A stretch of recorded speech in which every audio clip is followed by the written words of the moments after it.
Hello yogis. So this week I wanted to talk about hand and foot yoga. Hand and foot yoga is so important, and it never gets talked about, it seems like, in yoga studios for whatever reason.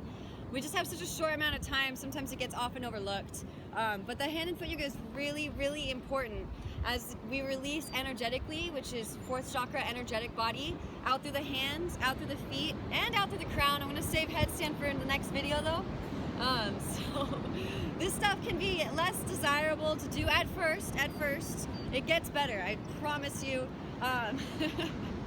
The more you do it, the more space you open up and the yummier it gets.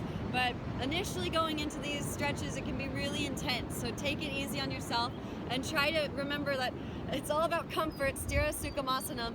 A yoga posture is a steady and comfortable pose. So if it gets to be too much, then take a break. But I really highly encourage doing this before a flow, or especially after a flow. So before the flow, you'll start to feel with regularity as the energy flows out of you. And then after a flow, it'll feel more like a dam being released. And then torrential flow of energy releasing out. You can explore both, but I'm gonna just give you a few really yummy hand and foot yoga techniques right now. So you can tuck your toes, and then take a seat on top of your heels. If you need to, make sure all the toes are tucked. And then I usually like to do them both at the same time. So you can extend the arms forward, straighten through the arms, reach out to the fingertips, one palm faces up, one palm faces down, ball the hands up into fists and then explode. This stuff is also really good for grounding. So that's also why I like to do it at the beginning of a practice, because you'll be grounding through your hands and your feet as you practice. Switch. Deep breaths. So you should feel the breath as it radiates through your arms, pushing opponent toxicity out of your fingertips, flicking it off. All right. And then release that. You can kind of shake it out a little bit, like you're shaking off water. And then if the feet get to be too much, untuck the toes. It's totally fine. This one actually in Sanskrit is called Vadrasana, suffering pose. So again, it becomes as bliss as you get more used to it. All right, arms extend out, palms face out. And then you'll cross, interlace, knuckles come towards the chest and reach the arms through. You can even rock from side to side.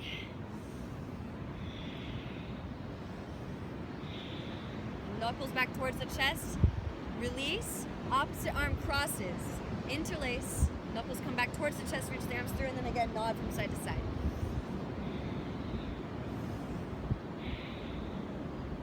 And then release, shake it out again. All right, coming forward, onto your hands and your knees, you can untuck the toes and kick your feet out. Windshield wiper the ankles, fingers point towards your knees, and then lean your way back, slowly peeling the heels of the hands up off of the mat. Lower back down again and take some circles. You can take the knees wide in your tabletop. More energy or weight is passing through the shins so that you can control how much of a stretch you're creating in your wrists. Fingers point out towards the sides of the mat, little circles. You can switch up the direction of your circles. Get more expansive with your circles. Keep sending breath in. Fingers pointing towards midline, little circles. I also love doing this right after arm balances or inversions. Fingers point towards your knees, palms facing up, little circles. And then fingers point out towards the sides of the mat, little circles. Fingers pointing towards midline, little circles. And then pause. And then you'll ball your hands up into fists. Elbows can come out to the sides, and then start to straighten through the forearms, or straighten through the elbows. You don't need to straighten all the way. Again, just as comfortable, just as far as feels comfortable. Okay. And then one forearm comes down to the mat. Opposite knee massages from the elbow crease down to the wrist. And this one is especially more so for with your arm balancing, inverting. And then switch. Like you're pressing toothpaste out of a toothpaste bottle. Beautiful. And then take a seat back on your heels. Let's return back to those feet. Walk your hands back. Lift your knees up. Hands can come into your heart center. You can also do it this way. Take some knee circles here, getting into all those different parts of the bridge of the foot. Keep sending that breath in. Or if you want to, lift up onto the fingertips, straighten through the arms, plug your arms into your shoulder sockets, round, hollow out in your upper spine, maybe come up on top of your toes. Stretch out those toe tips. All right. Woo! After all that, oh, okay, one more.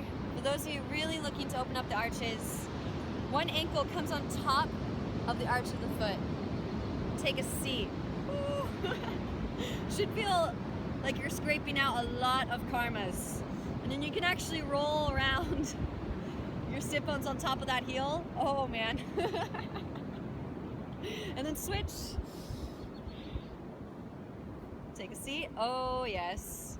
This one you might want to save for a little later after you've been flowing a little bit. I'll tell you that now. Beautiful. And then just really quickly, so you know how to do some of this stuff in your sequence, you can actually flip the palms in your downward facing dog pose. One at a time. Stretch out the forearms. Oh, that's a thing. Oh my gosh. Yeah, hand and foot yoga while you're practicing. And then also for the toes. As you roll through a vinyasa, inhale plank. Hello. Exhale chaturanga. Inhale Urdhva Mukha. Don't tuck the toes. Engage your core. Roll the hips up and over. Oh! On top of the feet. So good. Breathe into that space. And then gently release. All right, so there you have it, your hand and foot yoga lesson.